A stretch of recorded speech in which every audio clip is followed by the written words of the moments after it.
പിതാവിന്റെയും പുത്രന്റെയും പരിശുദ്ധാത്മാവിന്റെയും നാമത്തിൽ ആമേൻ. ഈശോയിൽ സ്നേഹം നിറഞ്ഞവരെ, പരിശുദ്ധ അമ്മയുടെ മാധ്യസ്ഥം പ്രത്യേകമായി ഈ ദിവസം നമുക്ക് പ്രാർത്ഥിച്ച് നമ്മുടെ ഈ ദിവസം ആരംഭിക്കാം. ഇത് വിശുദ്ധ കുർബാനയിൽ വായിച്ച് നമ്മൾ ധ്യാനിക്കുന്ന വിശുദ്ധ യോഹന്നാൻ അറിയിച്ച സുവിശേഷം 17-ാം അധ്യായം 1 മുതൽ 8 വരെയുള്ള വാക്യങ്ങളാണ്. ഈശോ ശിഷ്യന്മാർക്ക് വേണ്ടി പ്രാർത്ഥിക്കുന്നതാണ് ഇവിടെ നമ്മൾ കാണുന്നത്. ഈശോ പറയുന്ന ഒരു കാര്യം ഇങ്ങനെയാണ്: പിതാവേ, അവിടുന്ന് തന്നെ ഏൽപ്പിച്ച ജോലി പൂർത്തിയാക്കിക്കൊണ്ട് ഭൂമിയിൽ അവിടുത്തെ ഞാൻ മഹത്വപ്പെടുത്തി. 17-ാം അധ്യായം 4-ാം വാക്യം.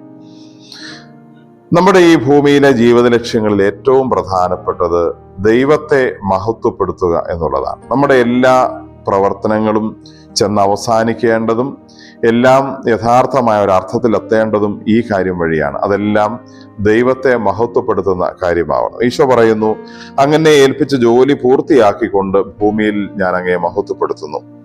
നമുക്കെങ്ങനെയാണ് ദൈവത്തെ മഹത്വപ്പെടുത്താൻ സാധിക്കുന്നത്?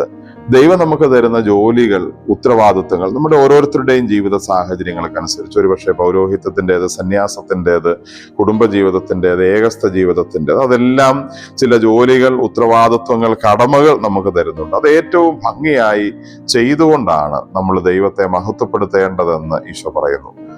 അങ്ങയുടെ ശിഷ്യനാണെന്ന് പറഞ്ഞ് വാക്കുകൾ കൊണ്ട് പറയുന്നതിലല്ല, പ്രവൃത്തിയിൽ ചെയ്ത് കാണിച്ച് ഏൽപ്പിക്കുന്ന ഉത്തരവാദിത്വങ്ങൾ പൂർത്തിയാക്കുന്നതാണ് ദൈവത്തിന് നമ്മളെ പ്രിയപ്പെട്ടവരാക്കുന്നത്.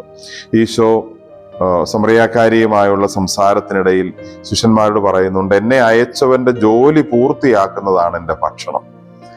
ജോലി ചെയ്യുന്നത് ഭക്ഷണം പോലെ പ്രധാനപ്പെട്ടതാണെന്ന്, അല്ലെങ്കിൽ ഭക്ഷണം ജീവൻ നിലനിർത്താൻ ആവശ്യമാണ്, അതുപോലെ ദൈവവുമായുള്ള ബന്ധം നിലനിർത്താൻ, ഏറ്റവും നല്ല സ്നേഹബന്ധത്തിൽ പോകാൻ ചെയ്യേണ്ടത് അങ്ങനെ ഏൽപ്പിച്ച ജോലി പൂർത്തിയാക്കുകയാണെന്ന് ഈശോ ഇവിടെ ഓർമ്മിപ്പിക്കുന്നു. ജോലി എന്ന് പറയുന്നത് നമുക്ക് പല രീതിയിൽ മനസ്സിലാക്കേണ്ടതുണ്ട്. അത് നല്ല വിശ്വാസ ജീവിതം നയിക്കുക എന്നത് നമ്മുടെ ജോലിയാണ്. കുടുംബത്തോടുള്ള നമ്മുടെ കടമകൾ നിറവേറ്റുക എന്നത് നമ്മുടെ ജോലിയാണ്. നമ്മളായിരിക്കുന്ന ജോലി സ്ഥലങ്ങളിൽ, നമ്മുടെ പ്രൊഫഷനിൽ നന്നായി ചെയ്യുന്നത് ദൈവത്തിന്റെ മുമ്പിലുള്ള നമ്മുടെ ജോലിയാണ്.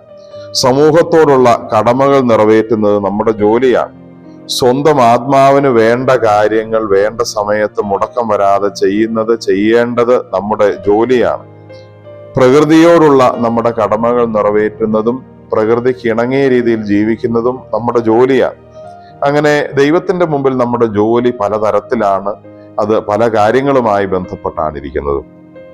ഈ തരത്തിലെല്ലാം ഞാൻ എൻ്റെ ജോലി പൂർത്തിയാക്കുന്നുണ്ടോ, അതുവഴി ദൈവത്തെ മഹത്വപ്പെടുത്തുന്നുണ്ടോ എന്നാണ് നമ്മൾ ആത്മശോധന ചെയ്യേണ്ടത്. ഈശോ പ്രാർത്ഥിച്ചതുപോലെ, പിതാവെ, അങ്ങ് എന്നെ ഏൽപ്പിച്ചിരിക്കുന്ന ജോലികൾ ഏറ്റവും ഭംഗിയായി പൂർത്തിയാക്കി ഞാൻ അങ്ങയെ മഹത്വപ്പെടുത്തുന്നു എന്ന് നമുക്ക് പറയാനായിട്ട് സാധിക്കുന്നുണ്ടോ? ആത്മശോധന ചെയ്യാം. നമുക്ക് പ്രാർത്ഥിക്കാം. കർത്താവായ ഈശോയെ, ഈ പ്രഭാതത്തിൽ ഞങ്ങൾ അങ്ങേ ആരാധിക്കുന്നു, സ്തുതിക്കുന്നു, നന്ദി പറയുന്നു. അങ്ങ് ഞങ്ങളെ ഈ ഭൂമിയിലേക്ക് അയച്ചത് ചില പ്രത്യേക ജോലികൾ ഭംഗിയായി ചെയ്ത് പൂർത്തിയാക്കാനാണെന്ന് ഞങ്ങൾ മനസ്സിലാക്കുന്നു. വാക്കുകൾ കൊണ്ട് മാത്രമല്ല, വാക്കിലും പ്രവൃത്തിയിലും വിശ്വാസ ജീവിതത്തിലും അങ്ങയുടെ ശിഷ്യരായിരിക്കുവാനും ഞങ്ങളെ ഏൽപ്പിച്ചിരിക്കുന്ന കടമകളും ഉത്തരവാദിത്വങ്ങളും ജോലികളും ഏറ്റവും ഭംഗിയായി നിർവഹിച്ച് പൂർത്തിയാക്കുവാനും ഞങ്ങളെ സഹായിക്കണം. നമ്മുടെ കർത്താവ് ഈശോ മിശിഹായുടെ കൃപയും പിതാവായ ദൈവത്തിന്റെ സ്നേഹവും പരിശുദ്ധാത്മാവിന്റെ സഹവാസവും നാം എല്ലാവരോടും കൂടെ ഉണ്ടായിരിക്കട്ടെ, ഇപ്പോഴും എപ്പോഴും എന്നേക്കും. ആമേൻ. ഈശോ മിശിഹായ്ക്ക് സ്തുതിയായിരിക്കും.